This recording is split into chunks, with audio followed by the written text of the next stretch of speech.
you can't really fail at it unless you buy the wrong stock or just get excited at the wrong time. And I would like to just spend just a couple of minutes giving you a little perspective on how you might think about investments as opposed to the tendency to focus on what's happening today or even this minute as you go through. And to help me in doing that, I'd like to go back through a little personal history, and we will start. I have here a New York Times of March 12th, 1942. I'm a little behind on my reading. And if you go back to that time, it was just about 3 months since we got involved in a war which we were losing at that point.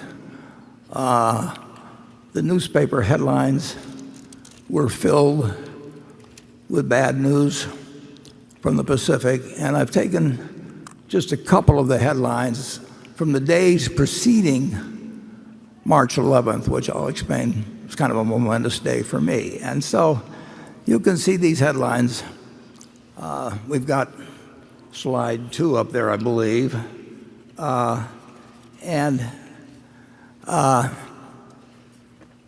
We were in trouble, big trouble, in the Pacific. It was only going to be a couple months later that the Philippines fell, but here we were getting bad news. We might go to slide 3 for March 9th. I hope you can read the headlines anyway. The price of the paper is 3 cents, incidentally. Let's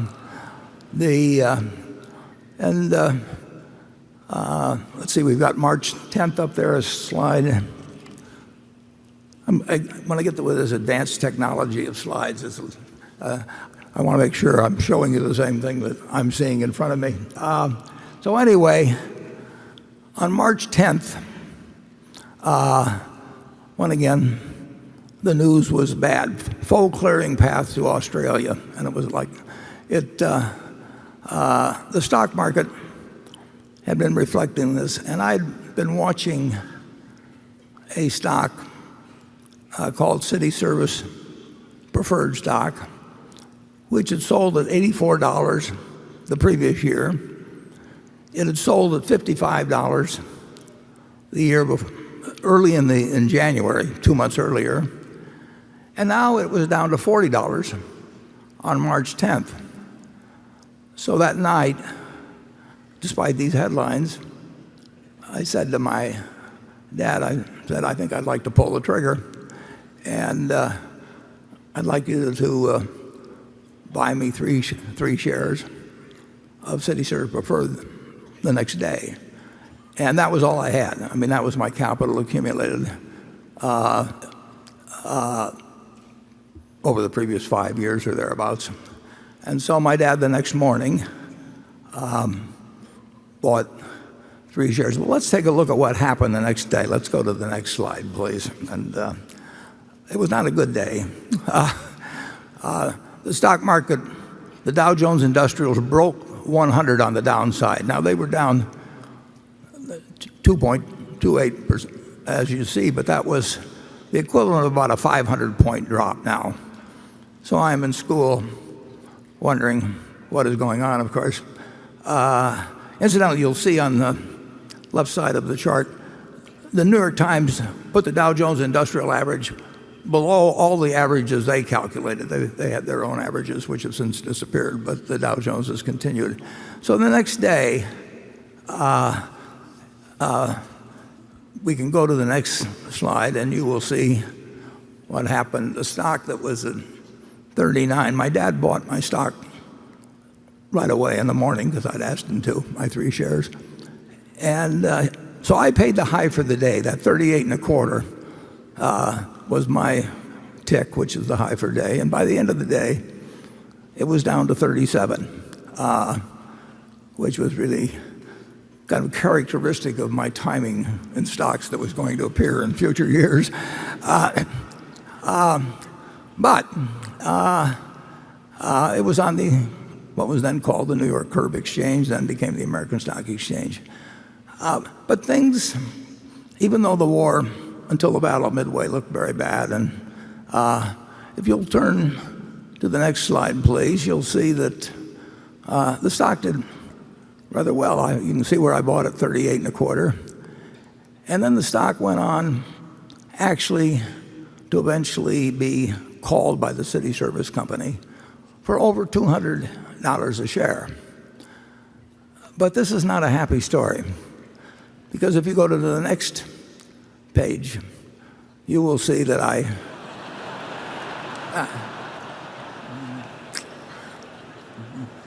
well, as they always say, it seemed like a good idea at the time. So I sold. I made $5 on it. It was again typical of behavior.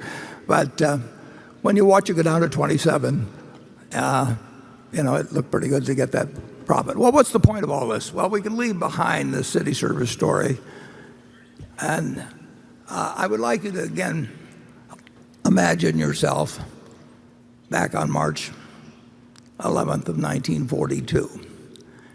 And as I say, things were looking bad in the European theater as well as what was going on in the Pacific. But everybody in this country knew America was going to win the war. I mean, it was, we'd gotten blindsided, but we were going to win the war, and we knew that the American system had been working well since 1776. So if you'll turn to the next slide, I'd like you to imagine that at that time you had invested $10,000, and you put that money in an index fund. We didn't have index funds then, but you in effect bought the S&P 500. Now I would like you to think a while, and do not change the slide here for a minute. I'd like you to think about how much that $10,000 would now be worth if you just had one basic premise, just like in buying a farm, you buy it to hold throughout your lifetime and you look to the output of the farm to determine whether you made a wise investment. You look to the output of the apartment house to decide whether you made a wise investment if you buy an small apartment house to hold for your life. And let's say instead you decided to put the $10,000 in and hold a piece of American business and never look at another stock quote, never listen to another person give you advice or anything on the sort. I want you to think how much money you might have now. And now that you've got a number in your head, let's go to the next slide and we'll get the answer. You'd have $51 million. And you wouldn't have had to do anything. You wouldn't have to understand accounting. You wouldn't have to look at your quotations every day like I did that first day. I'd already lost $3.75 by the time I came home from school.